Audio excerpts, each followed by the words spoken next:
Hi everyone, and thanks for tuning into this ICSI20 video presentation.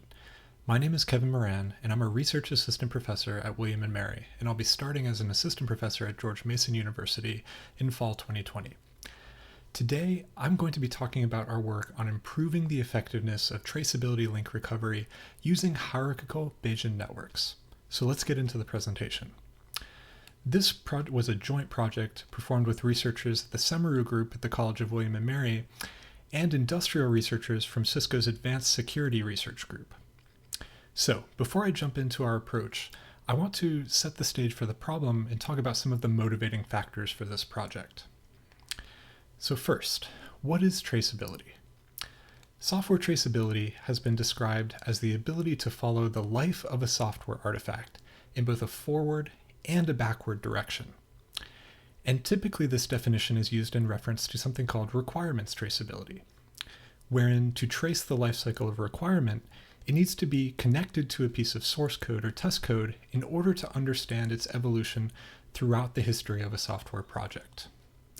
Now, these techniques are traditionally done manually and are quite intellectually intensive and error-prone in practice.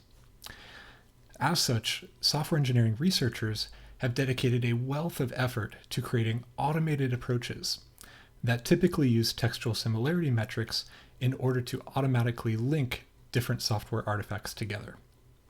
However, there are three major limitations of current automated techniques that we hope to overcome in this project. The first of these is limited measures of artifact similarity.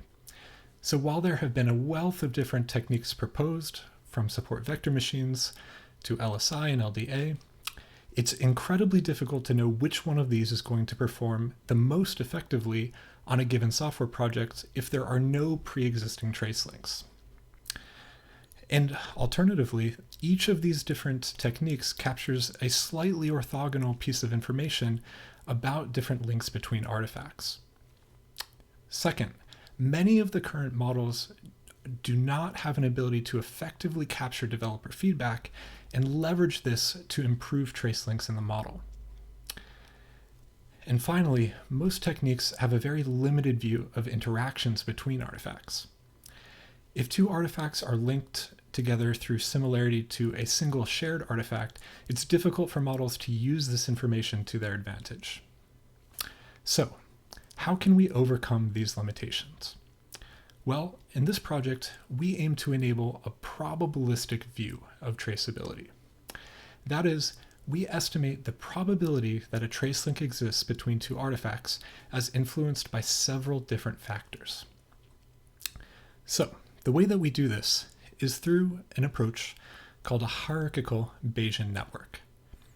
So what you see right here is the mathematical representation of our model in something called plate notation.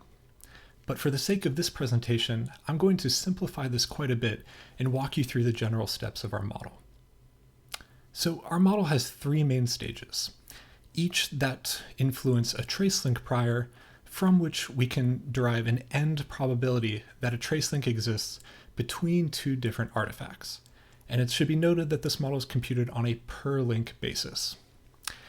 It should also be noted that stage 1 of our model can be thought of as a base case. That is, stage 2 and stage 3 directly influence stage 1 in order to create the trace link prior. So with this background out of the way, let's get into discussing the model. So the first stage of our model attempts to unify the range of different textual similarity metrics. So for this, we calculate a number of different IR similarity measures between a pair of software artifacts, and we use the resultant similarity values in a normalized way in order to calculate a beta distribution. And this distribution will then be used to help calculate the trace link prior. In the second stage of our model, where we aim to incorporate developer feedback, we have developers provide feedback about whether or not a link exists on a scale of 0 to 1, where 1 is that a link almost assuredly exists. And from this, we derive a Bernoulli distribution. And this Bernoulli distribution is then used to influence that stage 1 beta distribution that we just derived. So in this way, we can effectively incorporate developer feedback into our model. So finally, for stage 3, we need to understand how transitive links exist. So let's say we have 2 source artifacts and 1 target artifact here. And if we know that there's some similarity between T1 and S1 and S1 and S2, and that these are linked together because they're over some threshold tau, then we know that there's a transitive relationship between T1 and S2 that we need to account for. So in these situations, we're actually able to calculate a beta mixture model of the relationship between S1 and T1 and S1 and T2 and S2. Then we calculate a mediated normal distribution, which can again then be used to influence the stage 1 beta distribution. Finally, we can put all of this together to create what we call stage 4 of the model, where we incorporate stage 1, 2, and 3 together. And to calculate the final posterior probability distribution, the probability that a trace link exists, we can use 3 different techniques: maximum a posteriori estimation, or MAP, a no U-turn sampling Monte Carlo technique, or a machine learning technique called variational inference. So, we performed a comprehensive evaluation on this technique in order to understand how each stage of the approach functions in practice.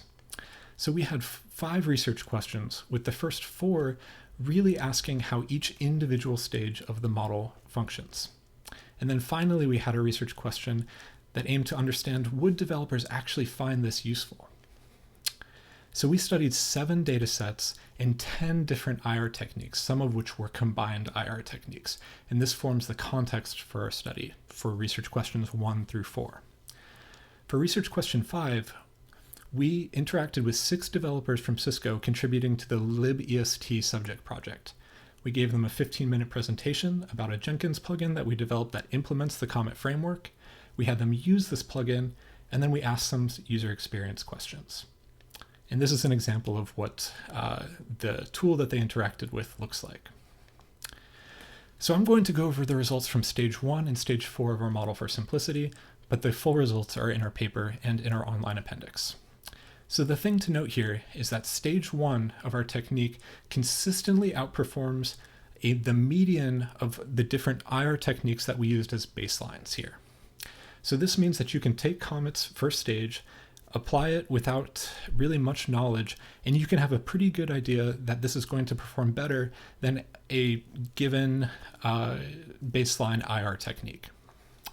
Finally, when we look at stage 4, we see that this outperforms the best baseline techniques or comes close to approaching that effectiveness. So this means that really you can expect the stage 4 of COMET to really perform about as well as the best IR technique you could have selected for a given project.